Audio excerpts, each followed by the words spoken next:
Voici l'innovation du jour avec Anissé Mbida. Bonjour Anissé. Bonjour Wendy. Avis aux gastronomes qui aiment mitonner leurs petits plats car de nouveaux fours arrivent et ils seront capables, ces fours, de cuire plusieurs aliments en même temps et à des températures différentes. Je dis chapeau. Oui, j'ai eu droit à une démo et c'est bluffant. Vous prenez une plaque de cuisson, dessus vous posez de la viande crue, des courgettes, du saumon, de la pâte à cookies, tout sur la même plaque. Oui.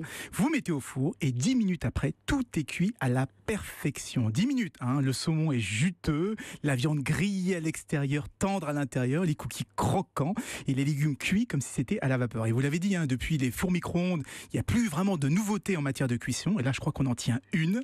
Ça s'appelle les fours à radiofréquence et c'est une technologie que l'on doit à des ingénieurs israéliens de la société Goji. Ouais, c'est assez impressionnant. Mais dites-nous simplement comment on peut faire griller de la viande et en même temps cuire des légumes à la vapeur, parce que ce ne sont pas tout à fait les mêmes modes de cuisson, théoriquement. Non, alors c'est un processus assez complexe. Mais pour schématiser, je dirais que c'est un four micro-ondes beaucoup plus subtil et qui a des oreilles. Ouais, très sensoriel, quoi.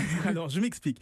Un micro-ondes ne se pose pas de questions. Il bombarde tout ce qui est dans le four avec la même puissance. Si un endroit est déjà cuit et un autre est encore froid, il ne cherche pas à comprendre. Il continue. Ouais. Ces nouveaux fours, eux, ils sont bourrés de capteurs qui écoutent, qui mesurent l'effet des ondes sur ce qui est en train de cuire. Et du coup, ils peuvent ajuster la puissance à différents endroits. Ouais, c'est assez fou. Mais comment il sait, ce four, si c'est un steak, du saumon, à quelle température il faut les cuire au juste? Il faudra lui dire avant. Bonjour, monsieur le four. Sur la plaque, il y a du pain, des brocolis, du poulet. Et il va ajuster tout seul la puissance, le temps de cuisson pour chacun des aliments. Donc pas besoin de programmer, vous savez, 2 minutes 30 à 800 watts, tout ça c'est terminé.